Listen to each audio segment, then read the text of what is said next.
देखिए, आपने ध्यान दिया होगा कि हमारे यहाँ कोई भी पूजा हो, कोई शुभ काम हो या फिर नया काम शुरू करना हो, सबसे पहले नारियल रखा जाता है। लेकिन क्या आपने कभी सोचा है, आखिर नारियल ही क्यों? असल में नारियल सिर्फ एक फल नहीं है। हमारी संस्कृति में ये शुभता, समृद्धि, सम्मान और पवित्रता का प्रतीक माना गया है।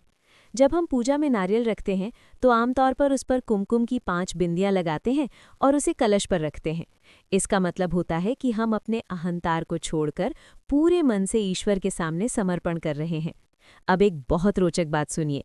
पुराने समय में जब देवताओं को प्रसन्न करने की बात आती थी तो कहीं कहीं बलि देने की प्रथा भी थी। लेकिन धीरे धीरे ये समझ आया कि हिंसा के बिना भी आस्था प्रकट की जा सकती है। तब नारियल को मानव सिर का प्रतीक मानकर बलि के स्थान पर नारियल चढ़ाया जाने लगा। यही कारण है कि आज भी नारियल को फोड़कर अर्पित किया जाता है। कुछ लोग नारियल को भगवान शिव का प्रिय फल भी मानते हैं। आपने नारियल पर बनी 3 आंखें देखी होंगी। इन्हें शिव के त्रिनेत्र का प्रतीक माना जाता है।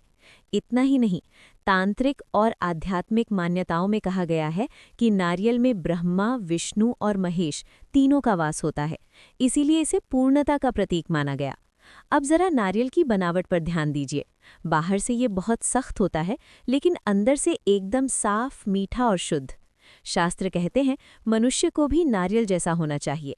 बाहर से अनुशासित और मजबूत, लेकिन भीतर से कोमल, दयालु और निर्मल। नारियल का पेड़ भी कमाल का होता है। उससे मिलने वाली हर चीज किसी न किसी रूप में काम आती है। फल, पानी, तेल, रेशा। इसीलिए इसे कल्प वृक्ष भी कहा जाता है।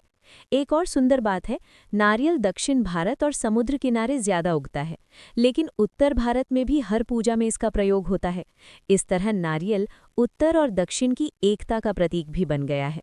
तो अगली बार जब आप पूजा में नारियल रखें तो बस ये याद रखिए, हम ईश्वर को नारियल नहीं दे रहे, हम अपना अहंकार, अपनी नकारात्मकता और अपना समर्पण अर्पित कर रहे हैं।